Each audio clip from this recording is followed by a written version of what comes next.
All right, chapter 1 is called A Happy Home. So this is talking a little bit more about the beginning of Anne's life. Anne Frank was born on June 12th, 1929. So she would be 90 years old if she was still alive today and be turning 91. In the city of Frankfurt, Germany. 12 days later, little baby Anne and her mother Edith came home from the hospital. And they have a little picture of the country of Germany. Germany is in Europe. The Franks were like many other families of the time. Anne's father, Otto, was a businessman. Her mother stayed at home caring for Anne and Anne's older sister, Margot. The Franks led a comfortable life. There was a nanny to help Mrs. Frank. The family had nice clothes and good food. Anne had her own little sandbox to play in. Their apartment in Frankfurt was full of books. Otto Frank was many years older than his wife. In many ways, they were opposites. Otto was tall and thin. Edith was plump. Otto loved being around people. He was high-spirited and outgoing. Edith was shy and quiet. Otto loved to read to his daughters. He also made up wonderful stories at bedtime. Some were about two sisters named Paula. One of the Paulas was very well behaved and polite, like Margot. The other Paula was always getting into lots of trouble. That Paula was more like Anne, who was full of mischief. Both girls adored their father. Their nickname for him was Pim. Besides telling stories, Pim loved to play games. He was also a very good photographer. He took many pictures of his girls and kept a photo album for Anne. Anne was also very close to her grandmother, who was called Oma. Oma loved spoiling Anne. Once Anne was on a bus with Oma. Anne looked around and said, "Won't someone offer a seat to this old lady?" Anne was only 4.5 at that time, but that was Anne. She was always outspoken. Her father understood her. He and Anne were very much alike. So we have a little illustration of Anne and her sister Margot with their father that they nicknamed Pim. And this is where she was on the bus with her grandmother. And she was pretty precocious and outspoken. Anne did not get along nearly as well with her mother. Remember, her mother's a little more shy and reserved. They often had fights. Anne was jealous because she felt that her sister was her mother's pet. While Margot was serious and mild-mannered, Anne was moody and had a temper. But she was also lively and full of fun. Both sisters had dark, shining hair, large eyes, and lovely smiles. The Frank family was Jewish. They followed certain customs and went to pray at their synagogue on important days. They celebrated some Jewish holidays, but not all of them. There were Jewish practices that they chose not to follow. Many of Anne and Margot's friends in the neighborhood were not Jewish. They sometimes came to the Franks' house to celebrate Jewish holidays such as Hanukkah. So that's the menorah for Hanukkah. Hanukkah is kind of around the time that some people celebrate Christmas. Like all small children, Anne was not really aware of the bigger world around her. She knew her home, her family, and her friends. That was her world. She did not know that Germany was going through many changes, many frightening changes.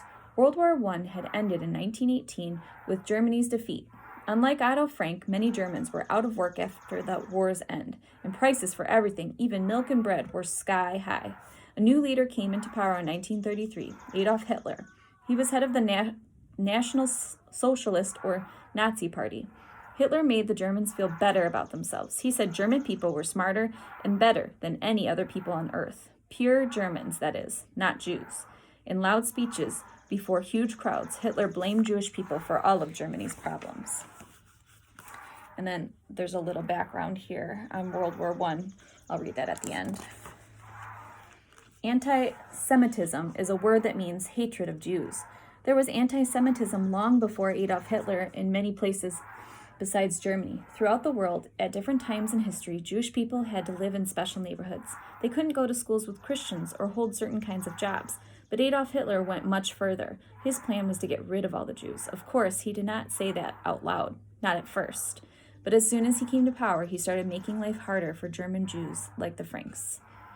So, very unfair treatment of the Jews, especially during that time. Hitler was dangerous. Otto Frank said that. He decided that his family would be safer if they left Germany. Remember, he didn't want to leave Germany, but he knew they'd be safer. It must have been a hard decision for Anne's father to leave home. He loved his country. He had fought for Germany in World War I.